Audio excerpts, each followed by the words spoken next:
Welcome to the Love Your Space podcast, where we explore the world of functional design and how it transforms your space into your own happy place. Whether you're a seasoned design enthusiast or just starting out, this podcast is for you. Join us as we chat with experts in their fields, from interior designers and chefs to artists and musicians, as they share their tips and tricks for developing an aesthetic and finding a vibe on a budget, discussing where people find inspiration and how they balance function and beauty. We'll also dive into the psychology behind why our surroundings have such a profound impact on our mood and well-being. So whether you're looking to spruce up your living room, organize your life, or simply get inspired, we've got you covered. Tune in to the Love Your Space podcast, and let's get started on creating a space you'll love to come home to. All right. Today we have Annie Schmidt, owner of SOS Home Organization out of Dallas, Texas. She's been doing this for 3 years now, professional home organizing. I know I don't know what I would call myself, but could definitely use some professional organizing in my life. I'll tell you that much. So I'm really looking forward to chatting with you today. And as we get to it, it's time to peel back. Thank you, Annie. How are you? I'm great. How are you? Thanks for having me. I'm good. It's a real pleasure to meet you. I know that we've corresponded. You've used Walls Need Love in the past. So I thought it would be a great opportunity to, highlight what you do. Hopefully give our audience some tips and tricks and all the fun stuff that goes with it. Absolutely. Do you want to share anything? Tell us a little bit about yourself to start, and then maybe I'll ask you a few questions. Yeah, absolutely.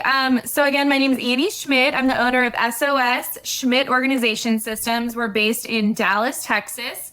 We handle Dallas proper, move-ins, home organization, unpacking, all that kind of stuff. And then we do a couple of traveling jobs a year. I started this business 3 years ago, kind of in the height of COVID.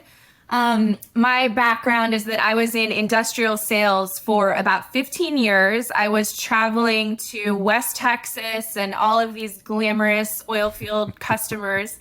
And I worked for a great company and I worked with great people, but just didn't see myself doing that forever. So sure. I was kind of trying to figure out my next step. I've always been interested in entrepreneurship and working for myself, but didn't know really what industry that translated into.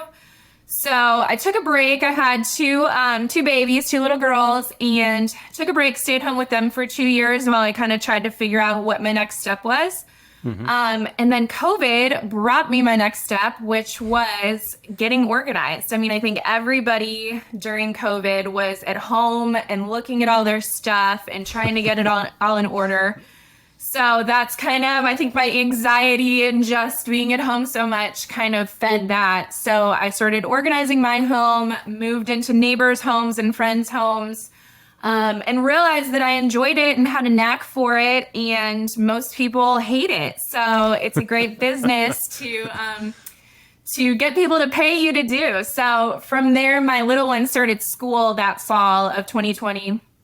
And I could just kind of turn it into a side hustle. And like I said, did it for friends, neighbors, and started kind of becoming a referral business. And then when I realized how great of a market Dallas is for it, there's a lot of people moving here. There's a lot of disposable income. And there's just a huge market for people outsourcing here.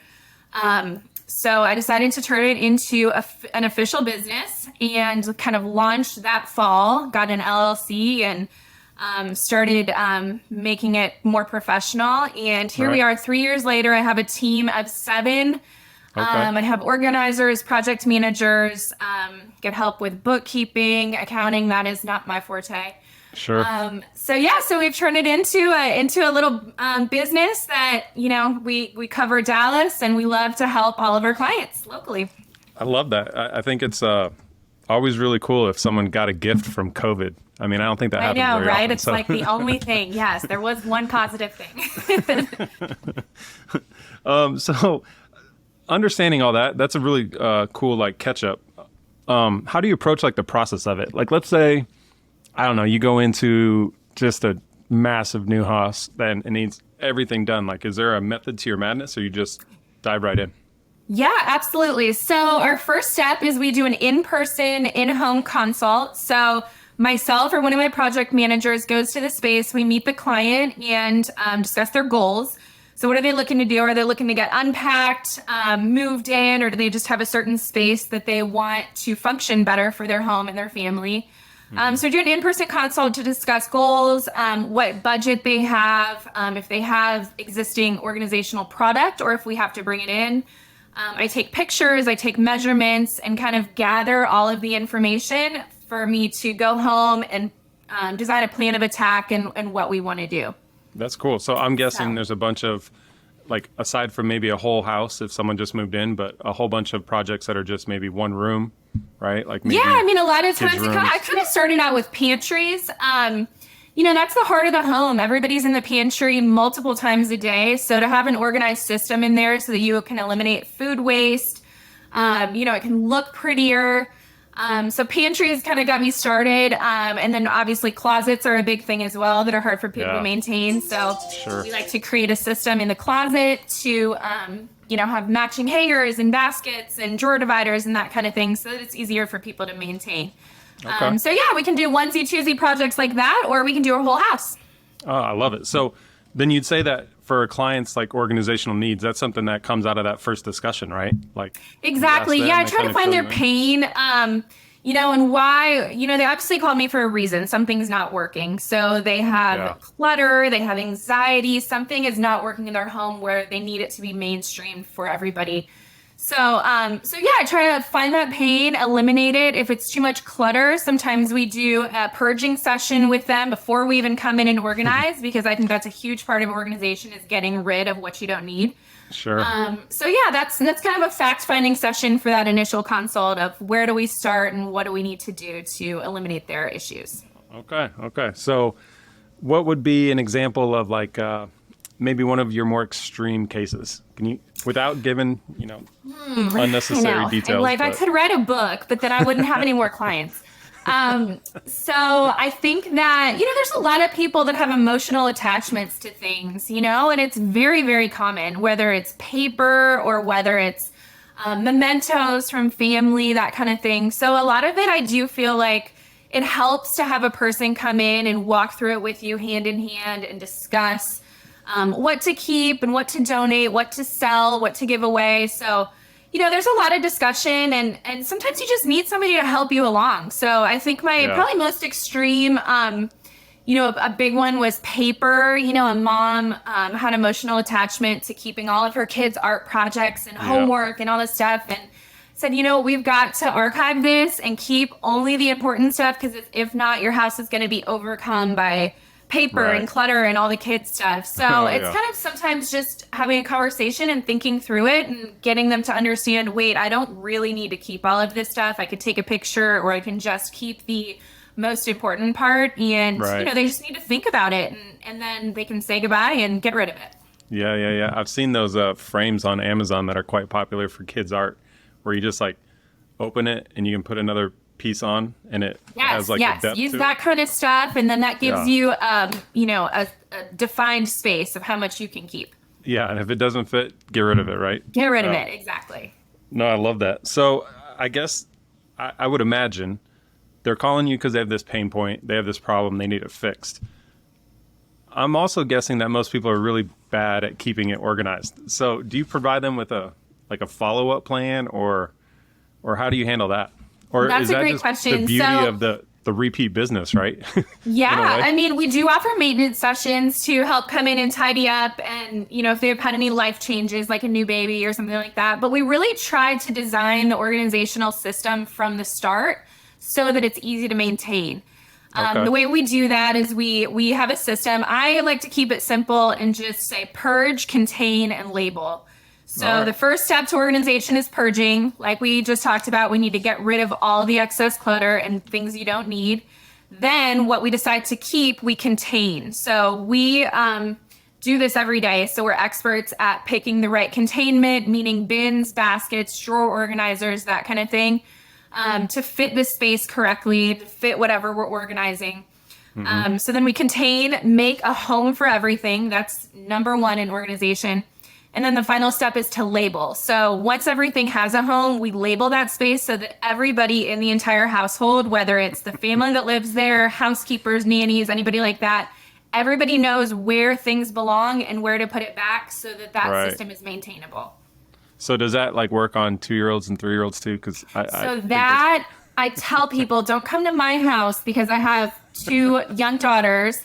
And I kind of look like a fraud because it is hard to keep things organized when you have young children. So for kids, obviously, I think it's a great lesson to be able to teach them if you have something labeled, even if it's a picture, if they can't read yet, a picture Right. of blocks. That's where your blocks go.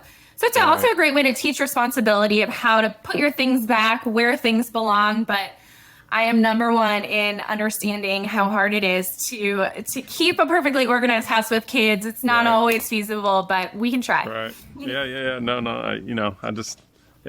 That could have been like a Nobel Prize winning answer if you had solved how to, organize for the 2-year-olds. So Yes. I mean, I just want to put out there. sometimes we just got to wait for them to grow up.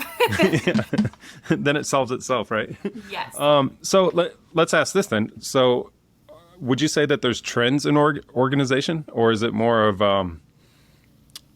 it's the 3 steps that you said, but there's not really like trends that go into this side of the business? I definitely think there's trends in bringing in aesthetics of the organization. I think that organization got pretty trendy and popular in recent years because of the Home Edit and Marie Kondo and those type of people with the shows and the books. I think that the aesthetic, having a perfectly organized pantry or something like that kind of really brings people in. And that's why I've loved using Walls Need Love wallpaper also, because we like to bring in a pop to bring in an aesthetic, a really cool aesthetic view to not just bins and baskets and plastic containers Right. of organization, but we like to do the trend of kind of tying in it with interior design, adding greenery, adding the wallpaper, using bins and baskets that complement the home's interior, especially if it's a really expensive house. I mean, some of these houses, they hire these interior designers and spend all this money for their dining room and kitchen and living room, but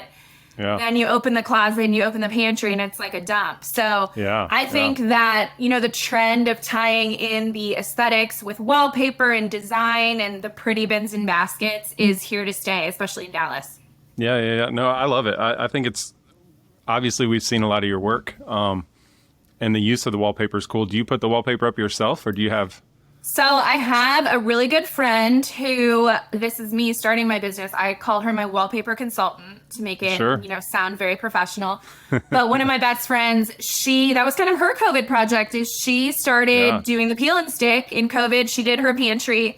And we quickly learned that not all peel and stick wallpaper is created equal.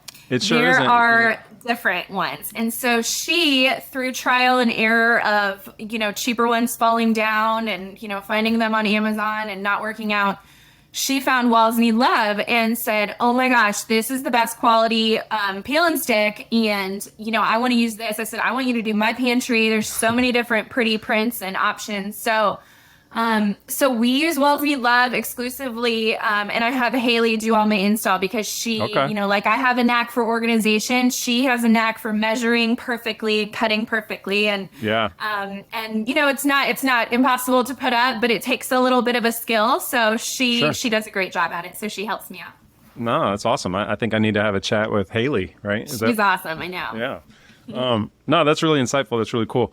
We always love seeing what you come up with next, and we know when an order comes through, there's about to be like a cool new space. So it's always pretty fun. We love it. So if I can, we're gonna transition now, and it's now time to see what sticks. Now, this I omitted from what I allowed you to prepare for on purpose.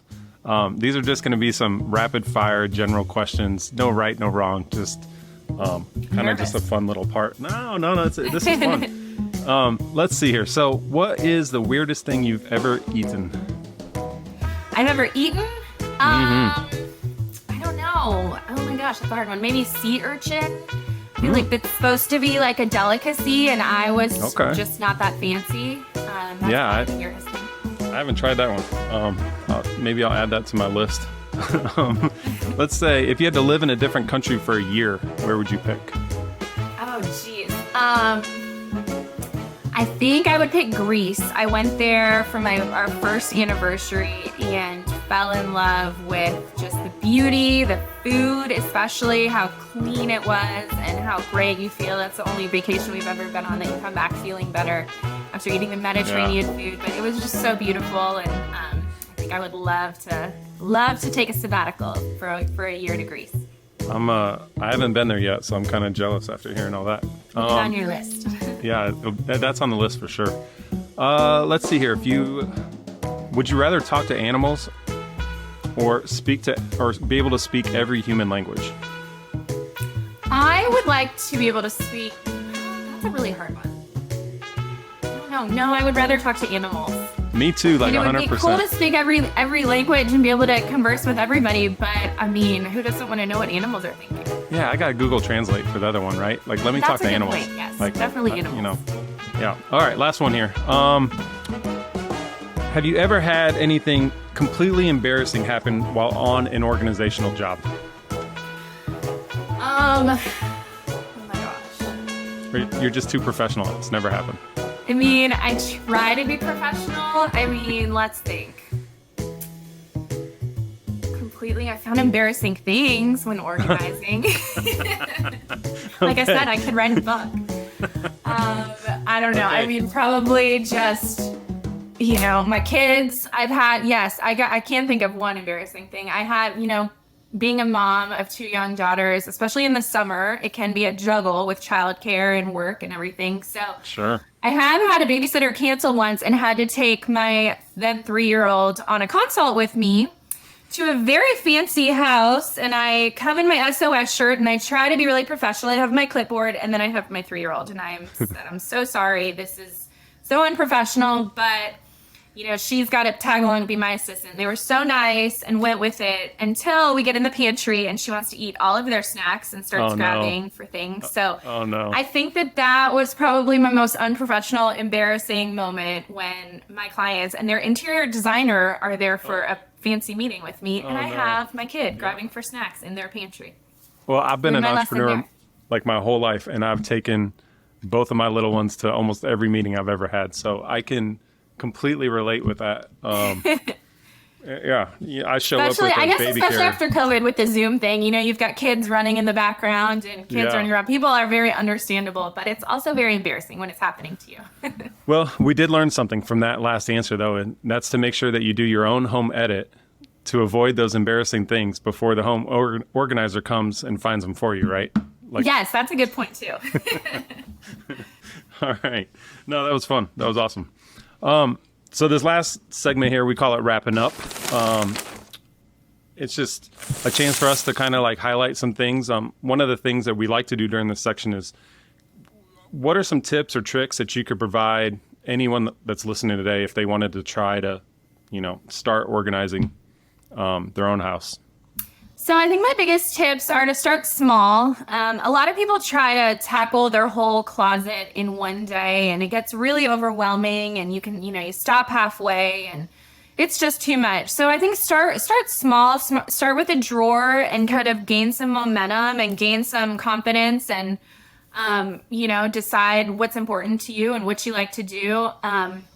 I think that another tip is buying the right product. A lot of people try to organize themselves, and then we come in and have to redo it because they bought the wrong size bins and, things that don't fit the space. So I think depth, especially a depth of a shelf or depth of a drawer, is the most important measurement that we take to make sure you're maximizing all the space. And then labeling maintains the system, and you can find inexpensive label makers on Amazon or at the Container Store. It's worth the investment to be able to maintain the system in the long run. No, that's cool. I saw, there's a lot of organizing hacks out there these days, right? I saw someone that said at the beginning of the year, they take all their clothes and they turn all their hangers around backwards.